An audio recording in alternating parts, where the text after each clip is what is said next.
Cinema ticket ದರ 200 ರೂಪಾಯಿ ಫಿಕ್ಸ್ಗೆ court ಇದೀಗ ತಡೆಯನ್ನ ಕೊಟ್ಟಿದೆ. ಸರ್ಕಾರದ ನಿರ್ಧಾರಕ್ಕೆ ಹೈಕೋರ್ಟ್ ತಡೆಯಾಜ್ಞೆಯನ್ನ ಕೊಟ್ಟಿದೆ.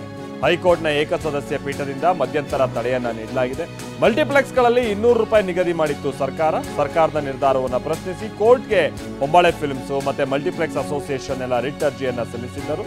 ಸೊ ಈಗ ಕಾಯ್ದೆಗೆ ವಿರುದ್ಧವಾಗಿ ನಿಯಮ ಅಂತ ರಿಟ್ ಅರ್ಜಿಯನ್ನ ಸಲ್ಲಿಸಿದ್ದಂಥದ್ದನ್ನ ಪರಿಗಣಿಸಿರುವಂತಹ ಕೋರ್ಟ್ ಸದ್ಯದ ಮಟ್ಟಿಗೆ ಇದೀಗ ತಡೆಯಾಜ್ಞೆಯನ್ನ ನೀಡಿದೆ.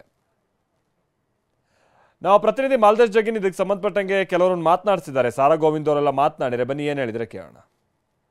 ಈಗ ಪ್ರಮುಖವಾಗಿ ಏನಂತಂದರೆ ಸರ್ಕಾರದ ಒಂದು ಆದೇಶವನ್ನು ಪ್ರಶ್ನಿಸಿ ತಡೆ ಬಂದಿರತಕ್ಕಂಥದ್ದು 200 ರೂಪಾಯಿ ಟಿಕೆಟ್ ವಿಚಾರವಾಗಿ ಫಸ್ಟ್ ನಿಮ್ಮ ರಿಯಾಕ್ಷನ್ ಏನು? ಈ ಒಂದು ಏಕರೂಪ ತೆರಿಗೆ ಇದು ಟಿಕೆಟ್ ದರ ಮಾಡಿದ್ದು ಕ್ಯಾಬಿನೆಟ್ನಲ್ಲಿ ನಮ್ಮ ಬಡ್ಜೆಟ್ ಮೀಟಿಂಗಲ್ಲಿ ಮಾಡಿದ್ದು.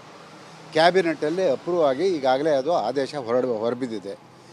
ಯಾವ ಆಧಾರದ ಮೇಲೆ ನ್ಯಾಯಮೂರ್ತಿಗಳು ಇದನ್ನು ಕೊಟ್ಟರು ಅಂತ ಗೊತ್ತಿಲ್ಲ. ಆದರೂ ನಾವೆಲ್ಲ ನ್ಯಾಯಾಲಯದ ತೀರ್ಪುಗಳಿಗೆ ತಲೆ ಬಾಗಲೇಬೇಕು. ಹಾಗಂತ ಸುಮ್ಮನೆ ಕೂತ್ಕೊಳ್ಳೋಕ್ಕೂ ಆಗಲ್ಲ. ನಾವು ಕೂಡ ಚಲನಚಿತ್ರ ವಾಣಿಜ್ಯ ಮಂಡಳಿ ಮಧ್ಯಪ್ರವೇಶ ಮಾಡಿ ಅಪೀಲ್ಗೆ ನಾವು ಕೂಡ ಅರ್ಜಿ ಹಾಕ್ತೀವಿ.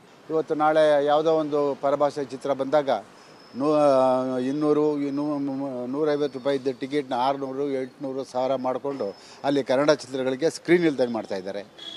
ಇದು ಮಲ್ಟಿಪ್ಲೆಕ್ಸ್ನವ್ರನ್ನ ದೊಡ್ಡ ಹುನ್ನಾರ ಇದೆ. ಮಲ್ಟಿಪ್ಲೆಕ್ಸ್ನವ್ರಿಗೆ ಜನ ಮುಂದಿನ ದಿವಸದಲ್ಲಿ ಪಾಠ ಕಲಿಸ್ಬೇಕಾಗುತ್ತೆ. ಯಾಕೆ ಅಂತ ಹೇಳಿದ್ರೆ ನೀವು ಆಡಿದ್ದೇ ಆಟ ಅಲ್ಲ ಅಲ್ಲಿ.